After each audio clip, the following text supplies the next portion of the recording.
আলাইকুম রহমতুল্লাহ।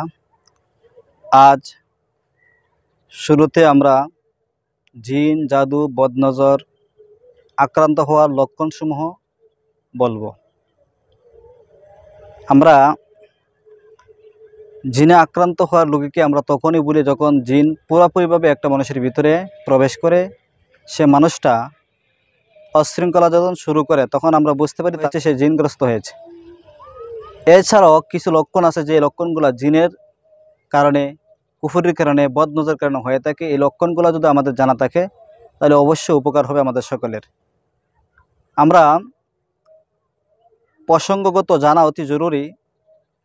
লক্ষণগুলো আমরা আলোচনা যা করব, 1-2 দিন এসব দেখা গেলে আমরা মনে করব না আমাকে জিনে আক্রমণ করেছে, কুফরি করেছে, জাদু করেছে, ব্ল্যাক ম্যাজিক করেছে। যদিও এটা দীর্ঘদিন ধরে চলতে থাকে, অথবা কিছু অসুস্থ আছে যে অসুস্থগুলা ও ডাক্তারি চিকিৎসা করার পরেও কাজ হচ্ছে না, দীর্ঘদিন ধরে চলতে আছে, এরকম যদি হয় তাহলে আমরা মনে করতে পারি যে আমাদের জিনের সমস্যা, জাদুরের সমস্যা অথবা নজরের সমস্যা হচ্ছে। আমরা আলোচনার সুবিধার্থে আমরা 2টা ভাগ করেছি। আমরা 2 ভাগে বিভক্ত করেছি। একটা হচ্ছে জাগ্রত অবস্থায় কিছু লক্ষণ, আর একটা হচ্ছে ঘুমন্ত অবস্থায় কিছু লক্ষণ। ঘুম ব্যতীত অন্য সময় যে সমস্ত লক্ষণগুলো আমরা থাকলে বুঝতে পারবো যে আমাকে জিনে আক্রমণ করেছে, কুফরি আক্রমণ হয়েছে, ব্ল্যাক ম্যাজিক করা হয়েছে অথবা নজর লেগেছে।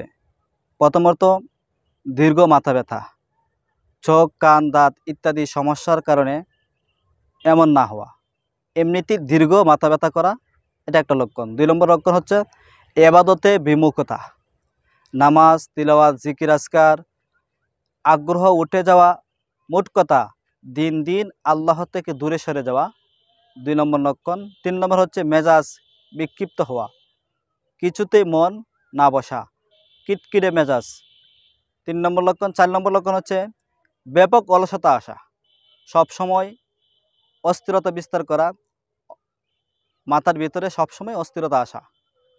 5 নম্বর মৃগ রোগীর মতো অবস্থা হওয়া। 6 নম্বর শরীরের কোনো অঙ্গে ব্যথা কিংবা বিকল হয়ে যাওয়ার সম্ভাবনা, ডাক্তারের সমস্যা খুঁজে পেতে বা ডাক্তার এই সমস্যাগুলো খুঁজে পেতে পারতেছে না, কোনো পরীক্ষা ধরতেছে না, এমন যদি কিছু সমস্যা হয়ে থাকে তাহলে এগুলো কুফরি, জাদু, ব্ল্যাক ম্যাজিকের মাধ্যমে হয়ে থাকে। আবারও মনে করে দিতে চাই, শারীরিক রোগের কারণে এসব হয়ে থাকা, তবে যখন দীর্ঘদিন যাবৎ যখন এসব লক্ষণ দেখা যাবে তখন ভাববেন কোনো সমস্যা আছে, আর না হয় শারীরিক সমস্যার কারণে এগুলো হয়ে থাকে। আজ এ পর্যন্তই।